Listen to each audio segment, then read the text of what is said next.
5, 4, 3, 2, 1, 0, ignition, liftoff.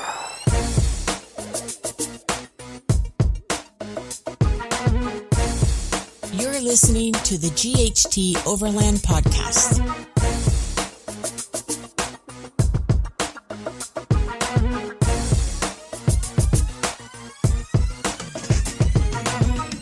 Welcome back. Thank you for joining us on the GHT Overland podcast. This is where you get the greatest interviews and insights from overland travelers around the globe, as we learn from their stories and experiences. You will learn the basics to the advanced in overlanding, so buckle up and get ready for more adventure. I'm Chris. And I'm Lisa. This is part 2 with Lindsey of Girl Gone Glamping, a full-time overlander, a business owner running her business full-time on the road. Last week, we learned about Lindsey's basic setup, and I didn't know previously that you could rent an expedition vehicle like an EarthRoamer from a company like XV Rentals. And of course, a lot more. This week, you will want to buckle up as Lindsey gives us tips on financing, budgeting, internet connectivity as an overlander, navigation, and a lot more. Oh, hey, I thought we could read a listener's email before we get started. That'd be new. So do you want me to read it or you want to read it? Oh, I want to read it. All right, fire away. So this is from Brennan in Louisiana. You mean Louisiana. Okay. I wonder how he says it. Sorry, go ahead. My girlfriend and I really enjoy listening to your podcast while on road trips or camping. She gets really interested in the hygiene questions you all ask, which has led to us making a few purchases. She always has questions about overlanders who have dogs and what specific things they have for the dogs to keep them comfortable, along with what parts of overlanding the dogs enjoy most. We currently have 2 dogs that we like to bring with us as much as possible. One is a mini Schnauzer, and the other is a 100-pound Great Dane mix. Whoa. I know, right? We have been looking at purchasing a rooftop tent, more specifically a hard shell due to ease of deployment and breakdown. A big question we have is where is the best place to put the dogs to sleep? The Schnauzer would be easy to get up there, but I really don't want to figure out a way to lift a 100-pound dog onto the roof of my Xterra. My idea is to let them sleep in the vehicle and just leave the windows open. Any ideas or thoughts can really help. Keep up the great podcast. Well, that was awesome. I know. Thanks, Brennan, for writing in. We appreciate that. I think if you're going to go to the Arctic, I'd figure out a way to get that dog onto the rooftop tent. I bet he is a heat source. Oh, I'd sleep with him. Total. Like heat. Yeah. And the little Schnauzer, if it's anything like our little dog. You keep your ears warm. Yeah. Other than that, I'm thinking that you put them down in the vehicle, in the Xterra, and they can just sleep and snore on their own. But we've got the Traveling Together Journal. They travel with a dog full time. They may have a good answer for us. And Jack and Gemma in Australia travel with a dog full time. They may have some really good input.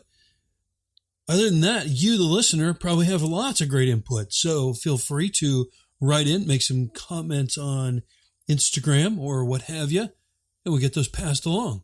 So thanks for writing in, Brennan. That's really cool. Thank you. Then additionally, and rocking the Richter scale of humbling, Big Love, Small World made a post on Instagram after recently purchasing their first overland rig. Congratulations, guys. It's awesome. Just before they jetted off to Expo West. And officially, we're very bummed that we could not go to Expo West. And their post read, GHT Overland Podcast, your podcasts have been instrumental in our learning and in building our confidence that we can embark on such an epic journey. Thank you, guys. Oh, that is wonderful. I'm excited that they posted and they're listening. It puts a smile on our face. Yeah, thanks, guys, for the big smile on our faces. That was absolutely humbling to hear. And thank you for listening. And thank you to all of our listeners for downloading the podcast each week. Last week, Lisa, we hit 50,000 downloads. Woo! Sorry. It's just nuts. It is. That's a lot of downloads. It's super A exciting. lot of listening, hopefully a lot of learning. So every one of you listening right now, thank you. You've made that possible. Absolutely. Thank you. All right, Lisa, let's jump into part 2 with Lindsey of Girl Gone Glamping. Let's do it.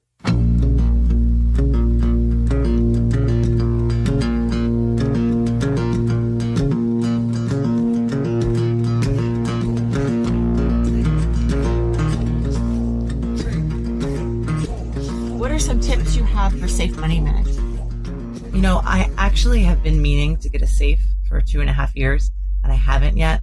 I only have like copies of important documents with me. All of my originals are at a safe at my parents' house. But as far as like camera gear and laptops and stuff, I keep them out of sight, all the usual things. But I just have been relying on the locks on my camper and my truck. I have yet to get a safe, but I feel that I probably will down the road. Let's dive deeper on finances. One of the most common questions asked is, how can you afford to do what you're doing? So obviously the real question is, how can they do what you're doing? How can our listeners mimic what you've done so they can do something more than a weekend or a week's vacation overland trip? Okay. I think that's a great question. I do get asked a lot about finances and how you can afford to live this lifestyle. It took me a couple months of fine tuning it when I first got on the road. I do work for myself, and I've been in business for myself for about 8.5 years. So I already had that key component, which is a big deal when you're getting on the road full time, being able to work remotely. I do feel that's a key factor. But I've met a lot of people that don't work full time on the road. They pick up odd jobs. They partner with campgrounds as camp hosts. There's different other partnerships out there with different farms that for your work, for your labor, they'll provide either X amount of pay or free land to stay on. I know there's a lot of things out there. But for me, having a job while on the road, I still had to kind of learn how to budget my finances a little bit better, because I was dependent on campgrounds quite often, which are actually really expensive. Mm-hmm. The average campground's around $35 a night. And if you're doing that full time, it adds up, especially if you don't outright own your rig yet. So again, investing in solar, I would recommend, because then you can take advantage of the BLM land. You can take advantage of so many free places to camp in the United States. I would also say I'm a big fan of Groupons and stuff like that when I'm in new cities, because I want to fully explore the towns that I'm in. I want to eat the local food. I want to taste and feel the culture and meet up with locals. And that all costs money. So looking out for deals, whether it's on Groupon or happy hour events, just kind of living a little bit more frugally on a budget. But at the same time, I don't want to break the bank. So if I'm in Portland for a week, I'm going to look up the top 2 restaurants I want to go to, and I'm going to cook all my other meals. So just kind of finding that balance of being conservative with your money, but still living your life. Did you set up do you have a daily, monthly budget that you try and stick with? Or do you have like an Excel spreadsheet? What helps you stick with that budget? So I actually do it old school on an Excel spreadsheet. I know there's a lot of great apps out there. I just haven't quite converted yet. But I've been budgeting for travel before I lived this lifestyle. I always budgeted my monthly expenses, and then whatever was left over for me was international travel. And then when I started living this lifestyle full time, I dumped that travel budget all into my international travel budget all into life on the road. So like I said, being able to go out. If I'm in St. Louis, I want to go out and eat the ribs and whatnot. Yep. So I do keep a monthly Excel spreadsheet, and working for myself, I don't have the same pay every week when I pay myself. It's very feast or famine kind of style. Okay. So I save as much as I can when I can for that rainy day. And then I would also say that even budgeting, going over the budget week to week, because like right now, when I was in Washington State, last week, I filled up my 90-gallon fuel tank, and diesel was $3.98 a gallon. Ooh. As opposed to a few weeks back, it was like $2.98 a gallon, the state that I was in. So even though I have a monthly budget, I do have to keep an eye on it week to week, because I'm in different locations. The cost of living is different. Cost of different goods like groceries and gas, that kind of stuff changes weekly for me. Yeah, interesting. So working on the road, any tips that you've got there, or in being able to connect cellular service, Wi-Fi service? How do you make that connection work? So for me, being able to run my business efficiently is like my number one priority, up there with safety, obviously. Okay. I have Verizon for my cell carrier, and I have a mobile hotspot. So if I have cell signal, I have Wi-Fi, and a lot of my work is on the phone, so I can't work without cell signal, or regardless without cell signal. Okay. But recently I found a company called EarthRoamer, Okay. and it looks like an orange hockey puck. And it's great for I think it's 162 countries. So I went to Europe for 2 months earlier this fall, and I think I was in 7 different countries, and I had unlimited Wi-Fi speeds everywhere I was, including the middle of the Sahara Desert when I was outside Morocco. Wow, and I was able to run my business from there. Cool. It's a really great device. It's very reliable. Their customer service is great. I definitely recommend it. And you're able to use it in the States as well. If you're somewhere where maybe you don't have Verizon signal, but T-Mobile has signal there. Because what it does is it pools all the other cell phone carriers' towers. So you're able to access all the cell signals. Okay. What's the cost for that? So the device is $250. Okay. And then you have the option of a $9 a day pass or a $99 a month pass. Okay. So when I was in Europe, obviously the monthly pass made sense for 2-3 months that I was there. And then when I was in Canada these last 3 weeks, I actually turned it back on there because it truly is unlimited. I can stream Netflix and Hulu on that without any slowdown, which is great. Yeah, which is very rare to find. Cool. Those are really good tips. Thank you. So on navigation, what are you using? Are you just using Google Maps? What's your recommendations for our listeners and being able to get around easily? So if I'm planning out a long road trip, I like Road Trippers. It's a website. They also have an app. Okay. And it allows you to put in, 100 destinations where Google Maps limits you to 8 or 9. Yep. And it also gives you different tips along the route, or you can toggle on and off, cultural things, food, other types of activities in the area that's not too far off route. So I really like their app. Their app's good. But if I am just using Google Maps, I'll put in the destination and then I will zoom in and look at that route 3 or 4 times over, especially with a big rig. You don't always want the fastest route, which it will take you. Sometimes that's really windy side roads. Okay. Sometimes there's height clearances on different bridges. So when I started, I would just put the destination in the map and follow blindly, which was a mistake. So now I look over the map, and I also, Google Maps is great because if you do lose cell signal, you can still follow your dot on the map, which is great. Yep. So I use Google Maps probably 50-50 with Road Trippers. Okay. Is there a cost to Road Trippers? I think it's $29 a month. Okay. Mm-hmm. Cool. Okay. So do you use a Spot or a Garmin InReach when you're way out just for emergency communication? I haven't yet. I've been looking at pricing some out. Before Christmas, I was looking at some, but I haven't pulled the trigger yet. So let's go through some onboard necessities real quick. You went through fuel. I think you said 98 gallons. I have 90 gallons of diesel. 90 gallons of diesel. So if the price goes up by $1 a gallon, that's, if I did the math right, 90 extra bucks. Mm-hmm. How long does that last you? So the EarthRoamer actually has 2 tanks. There's a 50-gallon tank and a 40-gallon tank. Okay. And they will both fuel the engine, but just the rear tank fuels all the appliances.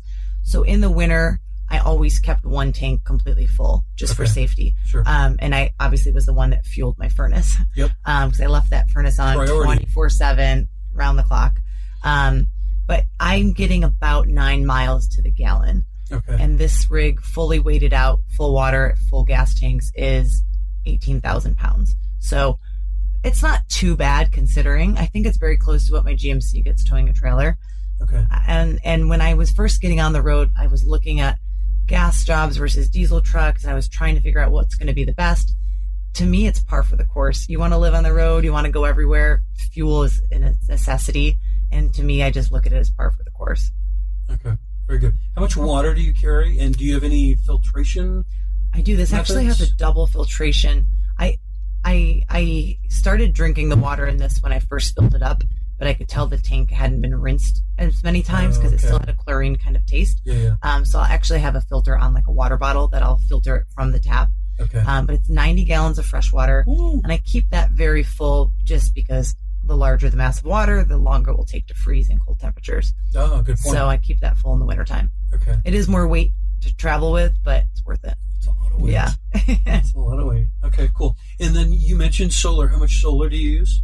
I think I have 3 panels that are 250 watts each. Does that make sense? 260. Yeah. So about 850, maybe just shy of 900 watts total. Okay.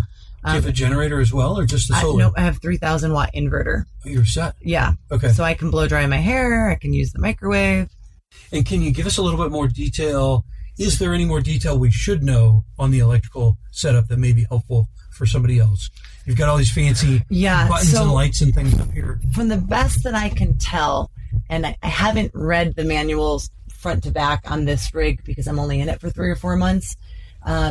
The best that I can tell, the reason that EarthRoamer has a separate AC distribution panel and DC distribution panel with every separate appliance and outlet on its own breaker switch is so that you can't overload the circuit. I think that's the reasoning why. The wiring schematics on my Airstream are completely different and much simpler. But this, you guys can't see this, but it kind of looks like a little spaceship or airplane desk in here with all these different switches. But I believe that's why it is. So if I want to run my inverter, I turn my inverter on, and then I flip my 30 amp breaker on the AC distribution panel, and then I flip the microwave if I want to use that or whatnot. So it's a little bit of a process to get the power, but I finally have understood it at this point. It took me a while in the beginning. Cool. So any specific recovery gear that you use or would recommend to our listeners? So I do have a 16,000 pound winch in this truck. There's also a shovel in the back, which when I was in Moab with this, I did start to sink a little bit because it is so heavy. The ground was thawing. I also have some clamps for getting towed out. I actually did have to get towed out of a ditch once. I was in Steamboat Springs, Colorado, and I hit that black ice I told you guys to watch out for. And I started sliding at a pretty quick speed. And this rig does have 4-wheel drive, but it's the old school manual locking hubs. And it wasn't really a snowy day, so I didn't have them engaged. And as soon as my front right tire caught the side of the road and got traction, it just pulled me into the snowbank. Then I couldn't turn the hub on to activate the 4-wheel drive because I couldn't access that tire. So my go-to trick normally is I take my floor mats out when I'm stuck in snow and I put them under the tires for rubber traction. Growing up in Buffalo, New York, that was a common thing. Smart. Or if I have like kitty litter or sand with me. So my first thing I did was I tried to get all the other tires with traction to get out, but I was on ice. So I called a tow truck. Called a tow truck. He showed up. He only weighed 15,000 pounds. I'm at 18,000 pounds. He couldn't get me out, so they had to call a wrecker. Pulled him towards you. Yeah, exactly. He tried for like an hour, and then he called his boss, who brought a big wrecker truck. And between the two of them, they got me out. So yeah, it was a little bit of an ordeal. I haven't had to use the winch in my truck and my Airstream. I've also slid off the road a little bit before, and some nice gentleman with a come along helped. He tied me to a couple of aspen trees, and like 3 grown men just used this come along and inched me off the road inch by inch. 1 little inch at a time. It worked, and we kept reblocking the tires. Awesome. Okay, cool. So road stories are always a favorite. What's a favorite road story of yours, or maybe a situation you were nervous about going into, and how did it turn out for you? I would say a lot of fun stories from the road to me have been pulling into these little small ski towns, being a female by myself, driving this monster rig, and just kind of the reaction of the general population. It's pretty male dominated in ski towns. If you've ever been to a bar in a ski town, it's like 5 men to every 1 female. Interesting. And it's probably almost no men to every 1 female driving a giant rig. So I park and get out, and it's an eye catcher to begin with. And people's reaction to like, oh my gosh, this is your rig. And they have like, it's become very empowering. I was a little timid being a female, on the road before. I kind of felt like whenever I was backing up in a spot, like people would kind of look at me and judge like, oh, it's a girl. She doesn't know what she's doing. Or anytime anything is broke, I feel that I have to explain myself that the motor failed because of XYZ. I just I've always had that little defense mechanism kind of up. But driving this big rig has been really empowering. I get a lot of thumbs up on the highway, some honks.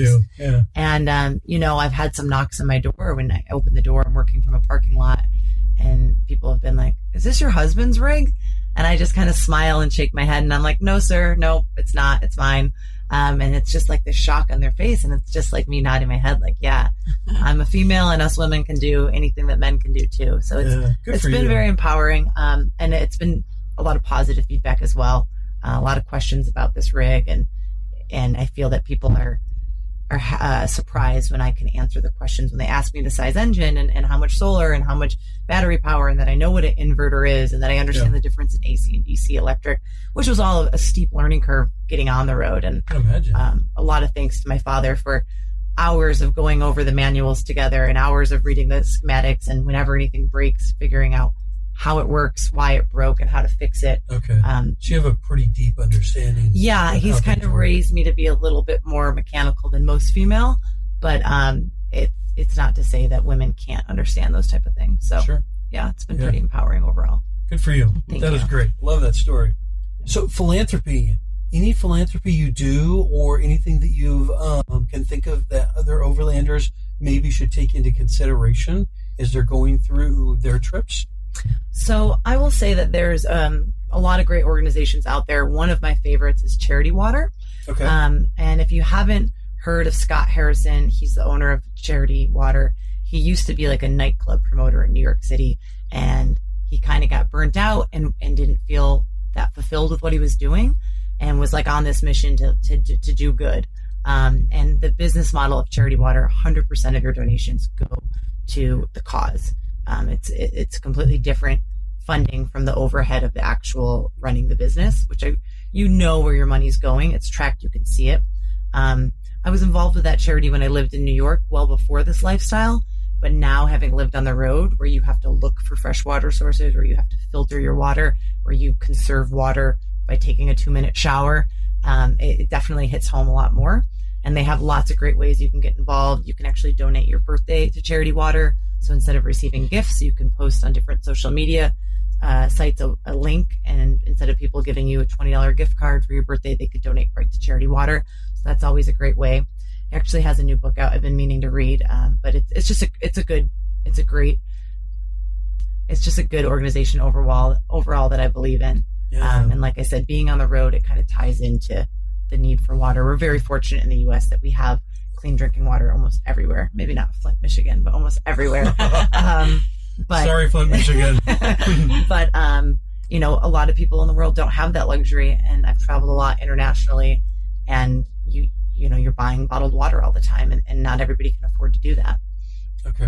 And tell me if I'm wrong, so that our listener understands what Charity Water is doing. Sorry. So they're going out and they're drilling these wells in Africa, in these poor places where they don't have access to clean, safe drinking water. Absolutely, and yeah. that's his goal. I forget the number, but he's got a goal for a specific amount of people that he's reached and how many people they've already been able to provide this water to. Then they'll go back and they'll maintain these wells that they've built.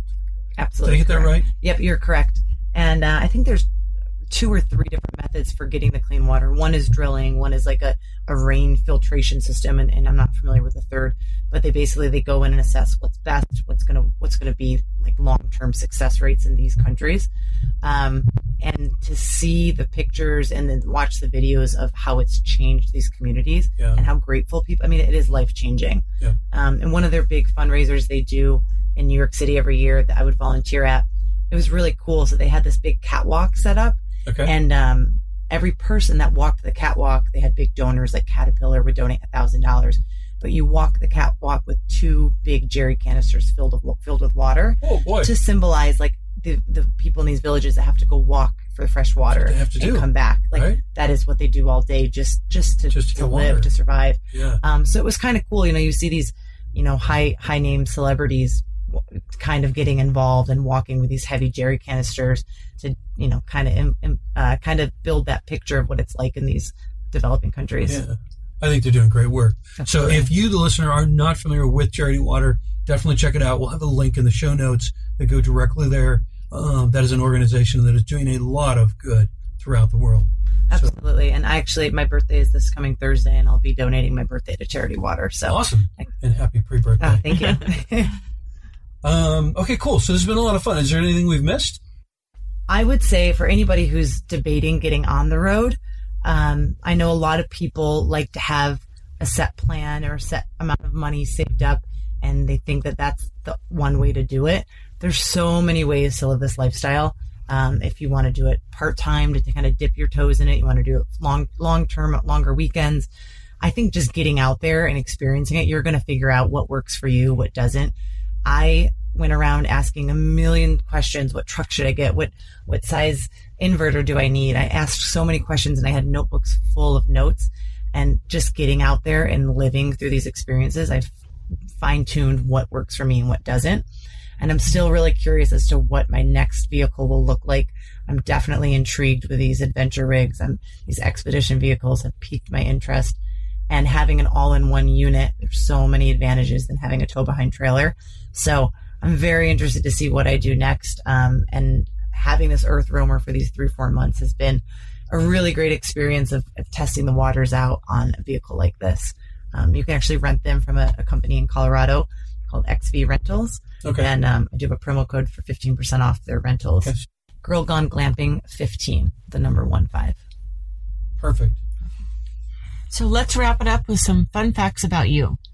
Do you play any musical instruments while you travel? A long time ago, I bought a guitar and I took 3 guitar lessons, and I learned bam, bam, bam, bam, bam, bam, bam, Smoke on the Water. That was about it. And then I since sold the guitar. So. Awesome. And what is your favorite drink in the morning to get you going? I cannot live without my coffee. Have you found a favorite place too, like a region to get coffee from? Or do you have a favorite type of coffee? So when I was in Taos, New Mexico, there's a company called Pina Coffee. I think they're out of Santa Fe, but it's got like a real nutty flavor. I stocked up on that when I was there. Nice. It's one of my favorites. Okay, cool.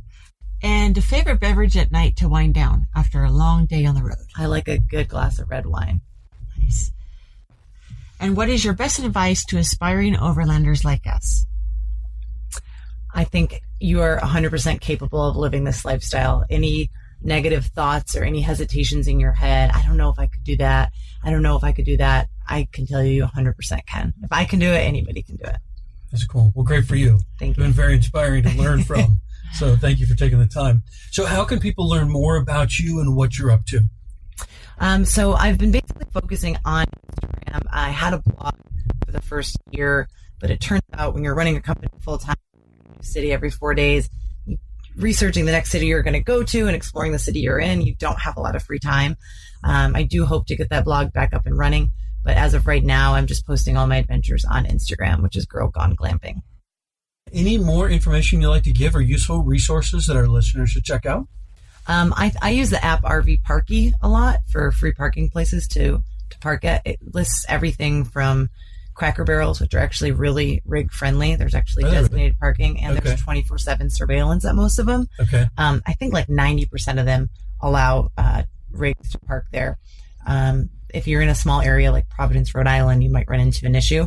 You don't have to call ahead and check in like a lot of Walmarts prefer you do. There's designated spots that say RV or rig parking. Okay. And being a female by myself, like with the 24/7 surveillance, that's great. I use them a lot. I also, RV Parky will include anything from trailheads to Cracker Barrels. Okay. So thank you so much for your time. We are humbled that you've given us such an amazing look into your world, experiences, and knowledge. Safe travels and adventures to you, and we hope to catch up with you again in the future. Thank you guys so much. This was such a pleasure. I had a great time. I hope you guys have a great night. Yeah, thank you. Cheers. Bye.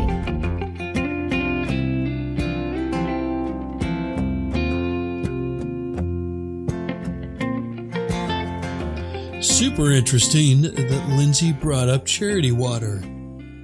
I had just listened to a couple podcasts with the founder, Scott Harrison, a charity bringing safe, clean drinking water to many impoverished places as they build and maintain wells in these different places.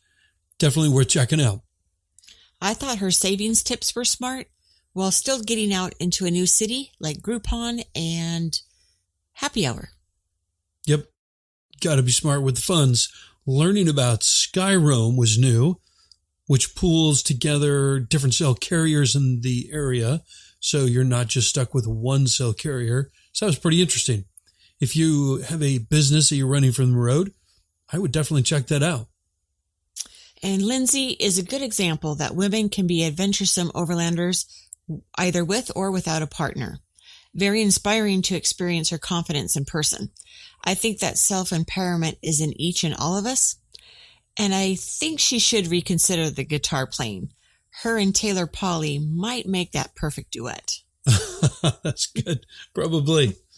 And if you don't feel comfortable doing it solo, look into signing up for a trip with Women Overlanding the World retreats in Costa Rica or Carla in Africa with Blue Sky Society. Yep, past guests of ours. And if you haven't heard those episodes, definitely worth going back and listening to. Lindsey, thank you so much for taking the time and sharing your stories, your experiences, and inviting us into the EarthRoamer. Into your home. That was a first for us and super cool to meet you in person. Just thank you. It was super, super fun to chat with you and passing along all of your knowledge and experience to all of our listeners. You're a rock star. It's a good idea to visit the show notes page on our website at ghtoverland.com/podcasts. Select the Girl Gone Glamping episode. All the details and helpful links are already there for you. That is right. And send your questions, suggestions, and feedback to ghtoverlandpodcast@gmail.com. If you have an Amazon Echo, remember to tell Alexa, play the GHT Overland podcast. And we'd love it if you'd connect with us on social media at GHT Overland. If you've been enjoying the podcast, we'd love your support by subscribing to the show, sharing it with a friend, and the all-important review on your favorite podcast platform of choice, giving the GHT Overland podcast a little extra love for the mysterious web of algorithms. Oh, and an extra gratitude to our Patreon supporters. Your pledges of support mean the world to us. So thank you, and we will see you next Thursday for a brand new episode of the GHT Overland podcast. Bye. Going south. Ooh, sun? Warm. Oh, my favorite. Humid. Yes.